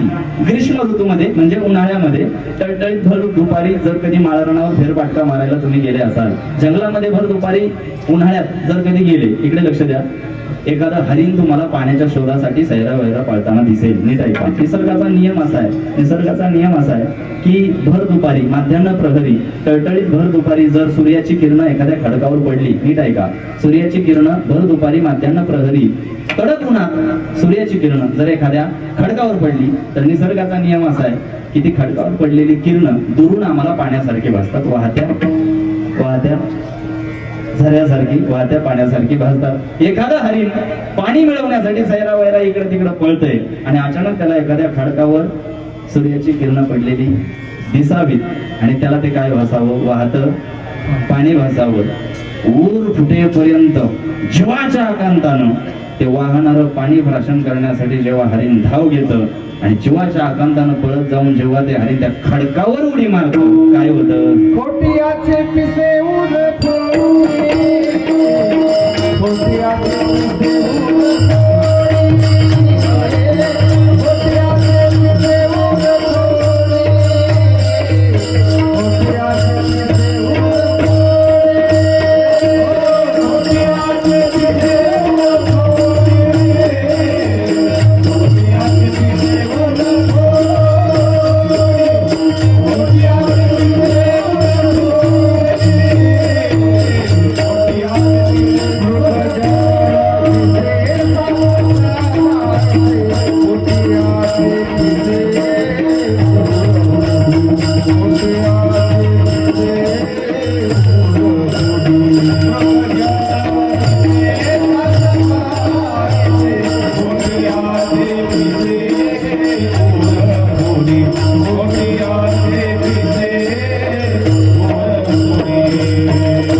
वाहत्या झऱ्याप्रमाणे दिसलेल्या पाणी समजून खडकावर जर हरणानं झेप घेतली, माझा आवाज येतोय, खडकावर हरणानं झेप घेतली, धडक मारली, काय होणार आहे?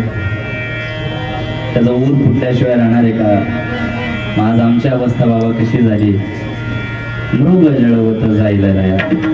आम्ही सुद्धा धडकाच घेतोय ना. काय करतोय? धडकाच घेतोय. एक एक योनी कोटी कोटी फेरा. या धडका नाही तर काय? मला असं वाटतं, जेव्हा एक संत साहित्याचा युवा अभ्यासक म्हणून मी या गादीवर उभा राहतो, महिला वर्ग तुम्ही वैशिष्ट्यानं नीट ऐका, कारण घरातली संस्काराची दोरी तुमच्या हातात आहे. मला असं वाटतं की जेव्हा या नारदांच्या गादीवरून संत साहित्याचा अभ्यासक म्हणून जेव्हा मी व्यक्त होतो, माझी पोटतिडकी याच संबंधानं असते, आणि ती म्हणजे संत साहित्यातले हे सिद्धांत आपल्या जीवनाशी जोडून येणाऱ्या पिढीनं आपल्या आयुष्याची दशा आणि दिशा बदलण्यासाठी प्रयत्न करावा. कीर्तन मनोरंजनासाठी नाही. आज जाधव परिवाराने एक चांगली उपलब्धी आपल्याला निर्माण करून दिली, आणि ती अशी की पुण्यस्मरणाच्या संबंधानं कीर्तन आयोजित करून आम्हाला ती संधी मिळवून दिली. कोणती? की संत साहित्याच्या विचारांच्या आणि सिद्धांतांच्या जोरावर एक मंथन या ठिकाणी केलं जावं, आणि त्या मंथनातून आम्हाला काही गोष्टींवर प्रकर्षानं लक्ष देता आलं पाहिजे, प्रकाश टाकता आला पाहिजे. मग कीर्तन सुरू असल्यापासून मी तुम्हाला पुन्हा पुन्हा वारंवार अभंगाची उजळणी करून तुमच्या समोर ठेवतोय. कशी?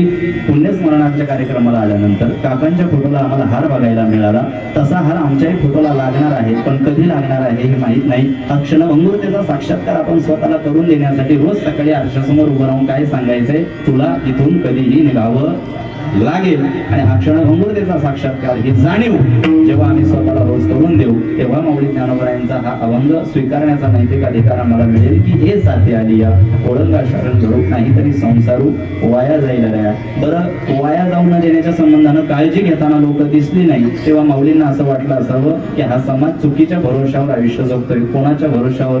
ज्यांच्या ज्यांच्या भरोशावर आयुष्य जगतोय तो भरोसा माऊली ज्ञानोबरायांनी मोडून काढला. कवनाचे मायबाप, कवनाचे गणगोत, मृग जळवत जाईल रया. हरणासारखा घात झाल्याशिवाय राहणार नाही. पुन्हा याची मीमांसा करत असताना माऊली ज्ञानोबरायांनी आणखी एक कारण आमच्या समोर ठेवलं. कोणतं कारण? एखादी विशिष्ट गोष्ट जर आमच्या समोर घडत असेल, नीट ऐका, एखादी विशिष्ट गोष्ट आमच्या नजरेसमोर घडत असेल तर ती कारणाशिवाय उत्पन्न होत नाही. कोणत्याही घडणाऱ्या क्रियेला कारण असल्याशिवाय ती गोष्ट उत्पन्न होत नाही. सकाळी सकाळी तुमचं पोट दुखत असेल, याचा अर्थ रात्री पोटात काहीतरी चुकीचं गेलं आहे, म्हणजे कारणाशिवाय ती गोष्ट उत्पन्न होत नाही.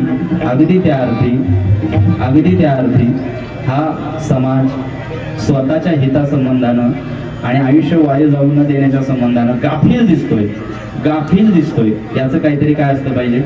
इकडे लक्ष द्या. काय असलं पाहिजे? कारण असलं पाहिजे. त्याचं कारण माऊलींनी अभंगाच्या तिसऱ्या चरणात विषयाचे समसूत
बेगडाची बाहुली.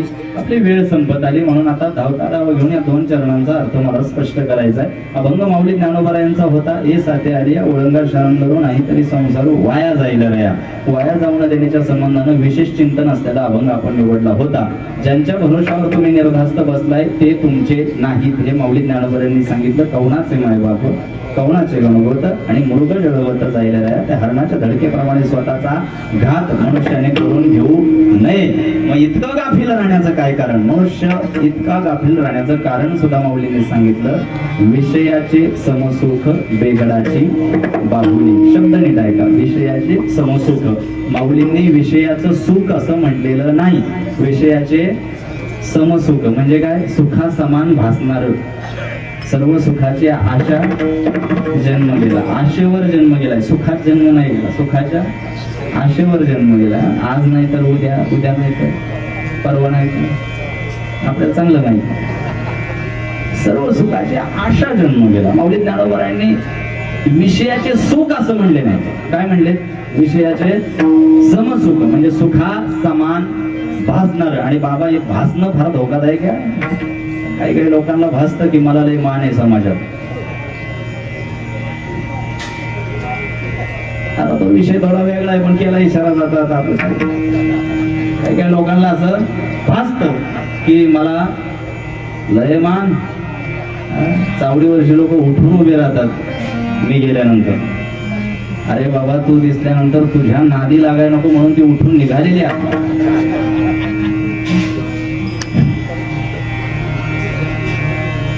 कसं आहे बाबा?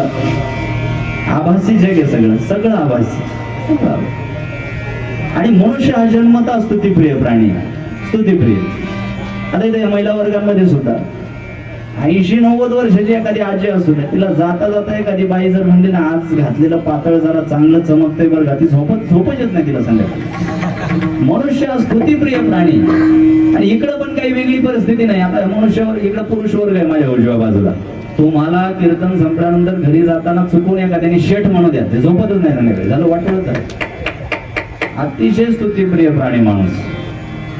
हे सगळं संदर्भ कशासाठी मांडतोय इकडे लक्ष द्या. भासणं. काय होणं?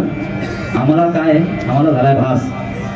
आम्हाला झालाय भास. मग माऊली ज्ञानोबा यांनी काय केलं? विषयाचे समसुख. सुखा समान जे भासणार आहे ते आधी फोडून काढलं. विषयाचे समसुख बेगडाची बाहुली. पूर्वीच्या काळामध्ये बैल पोळ्याला बैल सजवत असताना, आता इकडे श्रावणी पोळा असतो का? श्रावणीचा. आमचा श्रावणी नसतो. श्रावणी पोळा असेल कोणता असेल, बैल पोळ्याला बैलाला सजवलं जातं एवढं सगळ्यांना माहिती. बैलाला आयुष्यात एकदा सजवलं जातं.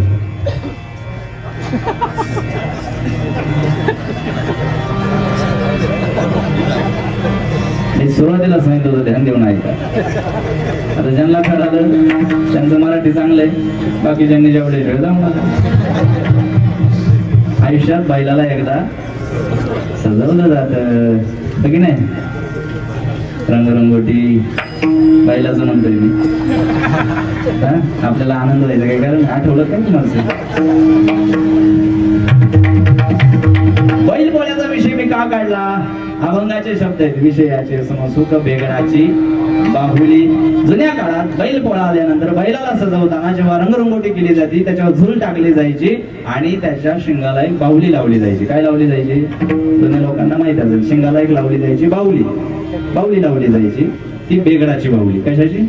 बेगडाची बाहुली. आता ती बाहुली इतकी इतकी इतकी आकर्षक असायची. मला लहानपणीच आठवते. इतकी आकर्षित करणारी असायची. इतकी छान दिसायची. इतकी आकर्षित करायची. असं वाटायचं पळत जावं आणि ती बाहुली खाऊन टाकावं. इतकी आकर्षित असायची. पण एक गोष्ट सांगतो बाबा, ती बाहुली बनवण्यासाठी मटेरियल काय वापरलं जायचं? ती बाहुली असायची शेणाची. कशाची? वरून कितीही छान रंगवलेली असली नटवलेली असली तरी सुद्धा बनली आहे कशाची? शेणाची. आता मी आकर्षित होऊन भावनिक होऊन ती बाहुली तोंडात टाकली. काय जाणार आहे तोंडात? काय जाणार आहे? माणूस शेण खायचं कधी सोडणार? मुळात विषय सुख जे सुखासमान भासणार आहे त्या विषय सुखांच्या गर्तेत स्वतःला अडकून घेणं म्हणजे शेण खाणं आहे. दुसरं काय? त्या विषय सुखात स्वतःला अडकून घेणं म्हणजे काय? शेण खाणं. आणि विषय सुख फार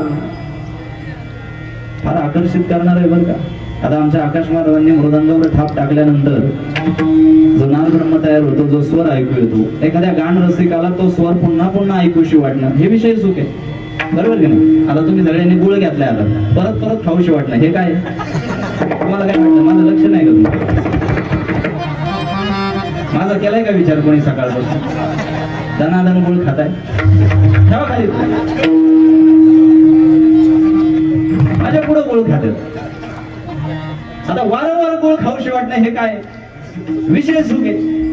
काय विषय सुख आहे? आता कीर्तन संपल्यानंतर जेवायला तुम्ही बसाल, मग एखादी भाजी आवडली आणि ती पुन्हा पुन्हा तीच भाजी खाऊशी वाटणं काय विषय सुख आहे? माऊली ज्ञानोबरायांनी मीमांसा करत असताना समाज गाफील राहण्याची कारण सांगितली. विषयाचे समसुख, बेघडाची बाहुली, अभराची सावली जाईल रया. आता वारकरी मंडळी नीट ऐका, अभराची सावली म्हणजे काय?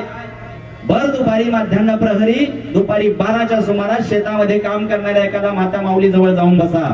भर दुपारी टळटळीत भर दुपारी शेतात काम करत असताना कुठल्याही प्रकारची सावली नसल्यामुळे एखाद्या माऊलीच्या कपाळावरून घामाच्या धारा वाहताना जेव्हा तुम्ही बघाल, तेव्हा त्या माऊलीला असं वाटत असतं की कुठून तरी मला थोडी सावली मिळावी, कुठून तरी जीवाला आराम मिळावा. आणि भर टळटळीत भर दुपारी काम करत असताना अचानक एक ढगाचा आभराचा तुकडा सूर्याच्या आड येतो. नीट ऐका, अचानक एक आभराचा ढगाचा तुकडा सूर्याच्या आड येतो आणि तो आभराचा तुकडा सूर्याच्या आड आल्यामुळं थोडीशी सावली त्या माऊलीच्या अंगावर पडते आणि ती सावली पडल्यावर ती माऊली म्हणते, आता कुठं जीवाला जरा, पण आता कुठं जीवाला जरा बरं वाटतंय एवढं म्हणेपर्यंत तो ढगाचा तुकडा, अभराची सावली जाईल रया. इतकं गाफील माणसानं राहू नये. बस माऊली ज्ञानोबरायांचं हे जे दृष्टांत साहित्य आहे फार समृद्ध आहे बरं का बाबा. तुकाराम महाराजांच्या अभंगांवर काही वेळा तुम्ही कीर्तन प्रवचन ऐकले असतील, पण माऊलींचं साहित्य हे इतकं समृद्ध आहे. मी तुलनात्मक दृष्टिकोनातून बोलत नाही, पण माऊली ज्ञानोबरायांची जी हातोटी आहे ना, ती आईपणाची, ती मातृत्वाची. खरं सांगू का, आता तुम्ही नाशिकवाली मंडळी आहे, द्राक्षाचं उदाहरण देतो तुम्हाला. द्राक्ष निघालेत का? हा घाबरताय काय? मागणार आहे का मी लगेच? सुरुवात व्हायची ना, कधी होणार आहे तेवढं सांगा, बाकी काय नाही. द्राक्ष हे फळ असं आहे, बिनबियांचं द्राक्ष, बिनबियांचं. आता द्राक्षाचा विषय अचानक मी का काढला? माऊलींचं साहित्य कसं आहे बघा, माझ्या भाषेत सांगतो. बिनबियांचं एक द्राक्ष हातात घ्यायचं, कल्पना करा. बिनबियांचं एक द्राक्ष हातात घ्यायचं, ते तोंडात टाकायचं आणि दातांचा स्पर्श होऊ न देता फक्त ते जिभेनं दाबायचं. फक्त जिभेनं जरी ते द्राक्ष दाबलं तरी अख्खं मुख ब्रह्मांड रसमय होईल, एवढं गोड माऊलींचं साहित्य आहे बघा. एवढं गोड, बाकी काही वेगळ्या भाषेत सांगायची गरज नाही. किती गोड? एवढं गोड. मग माऊली ज्ञानोबरायांचं इतकं गोड साहित्य आजच्या अभंगाच्या संबंधानं जर चाकायला मिळत असेल तर आम्ही ते नीट समजून घ्यायला काय हरकत आहे? विषयाची समसुख, बेगडाची बाहुली, अभराची सावली जाईल रे. आता शेवटच्या चरणावर प्रकाश टाकण्या अगोदर माझ्याकडे फार 10 मिनिटाचा मोजका वेळ उरलाय, पण शेवटच्या चरणावर प्रकाश टाकण्या अगोदर मला तत्पूर्वी कीर्तन परंपरेप्रमाणे आपल्या सर्वांकडून भजन करून घेणं अनिवार्य आहे. तुमची शारीरिक पातळीवर आलेली मरगळ घालवण्यासाठी ताट बसायचंय आणि भजन करताना माझ्यासोबत दोन्ही हात वर करायचे. शाबास. ज्यांना 2 टाळी, एक मुखात माझ्यासोबत भजन करायचं. विठोबा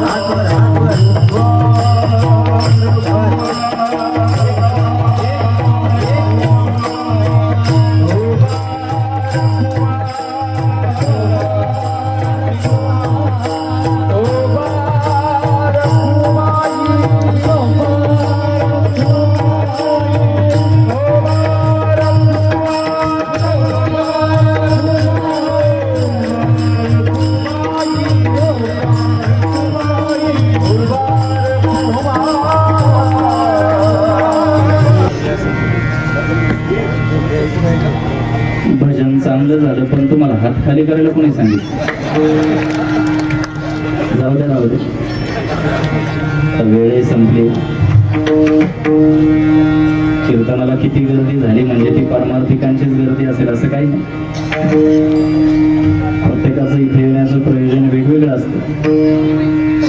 कुणी गावचा ग्रामस्थ आहे म्हणून आलाय, कुणी जाधव परिवाराचा नातेवाईक आहे म्हणून आलाय, कुणी वारकरी संप्रदायात आहे म्हणून आलाय, कुणी चैतन्य महाराजांचं कीर्तन आहे म्हणून आलाय, कुणी घरी काही कामही नाही म्हणूनही आला असेल. प्रत्येकाचं प्रयोजन वेगवेगळं आहे. पण मला असं वाटतं की येताना जरी आपली प्रयोजनं वेगवेगळी असली तरी जाताना एकच सर्वांचं प्रयोजन असतं, आणि ते म्हणजे कीर्तन ऐकत असताना संत साहित्यातला एक जरी सिद्धांत आपण आपल्या आचरणाशी जोडून आयुष्याची दशा आणि दिशा बदलण्याचा प्रयत्न केला तर त्या दिवशी खऱ्या अर्थानं परमार्थाला आपली सुरुवात झाली असं म्हणता येईल. आज काकांच्या फोटोला वाहिलेली फुलं आणि घातलेला हार बघून मला एक गोष्ट चांगल्या पद्धतीने या ठिकाणी सुचते, आणि ती म्हणजे अशी की इथं उपस्थितांपैकी काकांना भावपूर्ण श्रद्धांजली वाहण्यासाठी कोणालाही जरी संधी दिली तरी शाब्दिक स्वरूपात औपचारिकता म्हणून शाब्दिक शृंगारानं नटलेली श्रद्धांजली कोणीही वाहील, पण ती मला असं वाटतं की केवळ औपचारिकता ठरेल.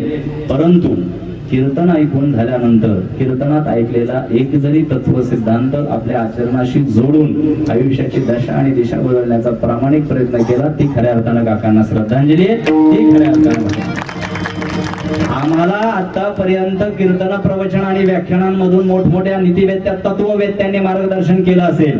गीत पद्यांमधून, नाट्य चित्रपटांमधून, कथा कवितांमधून, गीत रामायणांमधून, महाभारतातून लाखो वेळा प्रबोधनाचं साहित्य आमच्या समोर मांडलं गेलं, गिरवलं गेलं, तरी देखील आमच्या जीवनामध्ये त्या संत साहित्यातल्या दाखल्यांचा आणि तत्वांचा परामर्श आणि लवलेश कुठेही तिळ मात्र बघायला मिळत नसेल. तर आता अंतर्मुख होऊन स्वतःच्या जीवनाकडे बघणं काळाची गरज आहे. कृतीशील परमार्थ करणं काळाची गरज आहे असं मला वाटतं. जेव्हा जेव्हा संत साहित्याचा अभ्यासक या नात्यानं या गादीवर उभं राहून मार्गदर्शन आणि प्रबोधन करण्याच्या हेतूनं मला आमंत्रित केलं जातं, प्रत्येक ठिकाणी पोहोचल्यानंतर अभंग निरूपणाला न्याय देत असताना आणखी एक गोष्ट मला सांगणं महत्वाची वाटतं. ती गोष्ट अशी, बाबा मी एक युवा कीर्तनकार असल्यामुळं तरुण पिढीचं प्रतिनिधित्व करण्याची मला सध्या संधी मिळते. माझा सगळ्यात जास्त श्रोता हा महाराष्ट्रातला तरुण वर्ग मी कमावलेला आहे, आणि म्हणून त्या तरुणांसाठी काम करत असताना आज इथल्या आबालवृद्धांना काकांच्या पुण्यस्मरणानिमित्त जाधव परिवाराच्या आयोजित या कार्यक्रमामध्ये एक सामाजिक संदेश मला द्यायचा आहे. संपूर्ण कीर्तन जरी लक्षात राहिलं नाही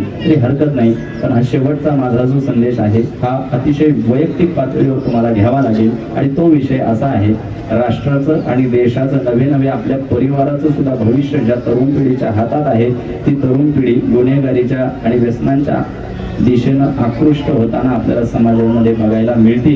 खऱ्या अर्थानं कीर्तन प्रवचन ऐकून घरी जात असताना त्या तरुण पिढीला ज्ञानोबा तुकोबार यांच्या विचारांची देणगी देऊन खऱ्या अर्थानं त्यांना सतमार्गावर आणण्याचा निश्चय जर तुम्ही केला तर त्या दिवशी कीर्तनाचं सार्थक झालं असं मला म्हणता येईल. तुम्ही 2-2.5 तासापासून मी येण्याच्या अगोदर पासून काही मंडळी इथं बसलेली आहेत.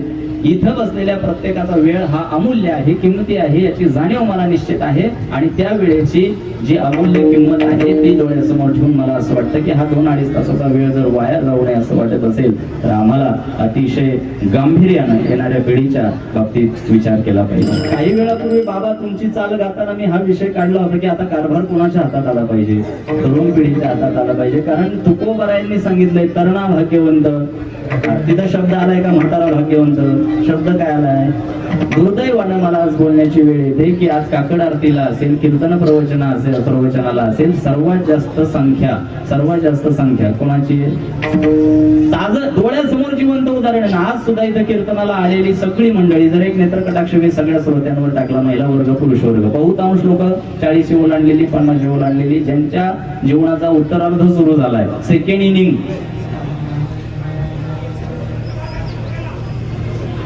गुडघे दुखायला लागल्यावर, ऐकू कमी झाल्यानंतरच परमार्थाला आम्ही यायचं असा निर्धार तुम्ही केलाय का?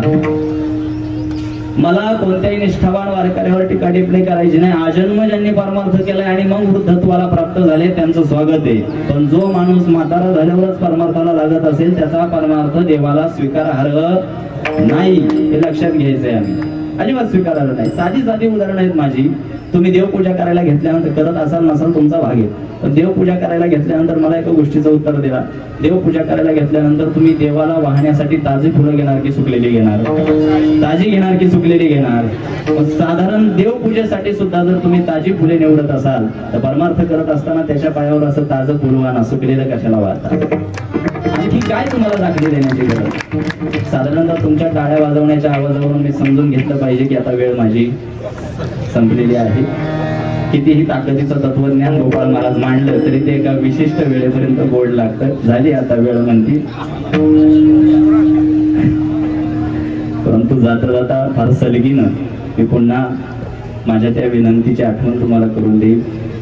गुन्हेगारीच्या आणि व्यसनांच्या आकृष्ट न होता, आहारी न जाता तरुण पिढीला, ज्यांच्या हातात राष्ट्राचं भविष्य आहे त्या तरुण पिढीला त्या तत्व सिद्धांतांची आम्हाला उंची पटवून देता आली पाहिजे. ज्ञानोबा तुकोबाराय हे चमत्कारवादी आणि दैववादी संत नव्हते, हे नीट लक्षात घ्या. ज्ञानोबा तुकोबाराय वारकरी संप्रदायाला लाभलेले, ज्यांनी पाया रचला, ज्यांनी कळसाला मानवंदना दिली. ज्ञानोबा तुकोबाराय हे चमत्कारवादी दैववादी संत नव्हते, कर्म सिद्धांताच्या आणि प्रयत्नवादाची काळ धरून आयुष्य जगण्यासाठी प्रवृत्त करणारे संत ज्ञानोबा तुकोबाराय आहेत. येणाऱ्या पिढीला, सुशिक्षित पिढीला सुसंस्कृत बनवण्यासाठी, नीट ऐका, सुशिक्षित असलेल्या पिढीला सुसंस्कृत बनवण्यासाठी संत साहित्याची गरज आहे. कारण जे सुशिक्षित असतात ते सुसंस्कृत असतीलच असं नाही. सुशिक्षित वेगळे आणि सुसंस्कृत वेगळे. सुशिक्षित असून सुद्धा, नीट ऐका, चांगलं शिक्षण घेऊन सुद्धा, व्याख्या सांगतो, चांगलं शिक्षण घेऊन सुद्धा ज्यांच्या आई वडील वृद्धाश्रमात आहेत ते सुशिक्षित, आणि अडणी असून सुद्धा ज्यांच्या आई वडील घरात आहेत ती सुसंस्कृत. एकंदरीत हा आयुष्याचा खरा लेखाजोखा डोळ्यासमोर येण्यासाठी माऊली ज्ञानोबारायांनी आजच्या अभंगाच्या शेवटच्या चरणामध्ये आम्हाला एक गोष्ट नमूद केली की ज्ञानदेव म्हणे पाहता पाहिले स्वप्नीचे चेले जायला रया. बाबा, काल रात्री स्वप्नात जर तुम्ही पंढरपूरला गेले, काल रात्री स्वप्नात जर तुम्ही पंढरपूरला गेले तर सकाळी झोपातून उठल्यानंतर तुमचे पाय दुखण्याचं काही कारण आहे का? नाही कारण. का? तुम्ही पंढरपूरला जरूर गेले, चालत गेले, पण कुठे गेले? स्वप्नात गेले. माऊली ज्ञानोबाराय म्हणतात ते आयुष्य किती सुखासमान आणि कितीही दैदिप्यमान भासलं तरी सुद्धा ते स्वप्नवत वाया गेल्याशिवाय राहणार नाही. आणि जर हे स्वप्न असेल तर ते जाग झाल्याशिवाय मोडणार नाही. मग आता आम्हाला जाग होण्याची काळाची गरज आहे. आम्हाला कुणीतरी जाग करणं काळाची गरज आहे. मग जाग करण्यासाठी संतांचा अवतार असतो. ज्ञानोबा तुकोबारायांच्या साहित्यानं जागे होण्यासाठी आम्ही स्वतःला मदत केली पाहिजे. पुन्हा